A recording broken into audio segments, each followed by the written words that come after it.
Naiknya harga jual telur ayam di pasaran membuat peternak di kawasan Semplak, Kota Bogor meraup keuntungan besar.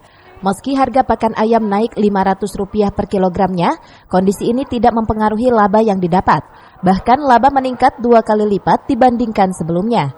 Saat ini rata-rata keuntungan mencapai Rp4.000 per harga pokok penjualan sebesar Rp25.000.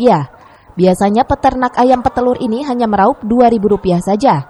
Situasi ini pun membuat peternak bisa mengembangkan usahanya dan subsidi apabila harga jual kembali anjlok. Yang jelas kalau harga pakan naik itu kan yang jelas HPP kita meningkat ya.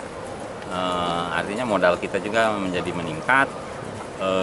Tapi kalau dengan kenaikan harga telur sekarang ya dengan peningkatan HPP itu masih ketutup lah. Artinya kondisi seperti sekarang peternak masih mendapatkan margin lah yang bisa dibilang ya lumayan juga gitu loh.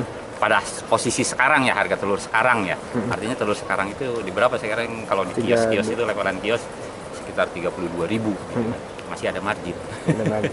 Tapi satu sisi sendiri Pak dengan melonjaknya harga telur mungkin bagi peternak menguntungkan atau gimana Pak kondisi ini? Ya jelas menguntungkan gitu. Artinya ya tadi saya bilang peternak lagi dikasih rezeki yang lebih dari biasanya. Itu. Ia juga berpandangan situasi ini dianggap ideal bagi usaha peternak ayam petelur apabila harga jual tetaplah tinggi. Seperti diketahui, naiknya harga pakan ayam sejak 1 April lalu membuat harga jual telur ayam negeri melonjak hingga Rp32.000 per kilogramnya. Dari Kota Bogor, Herman Bons melaporkan.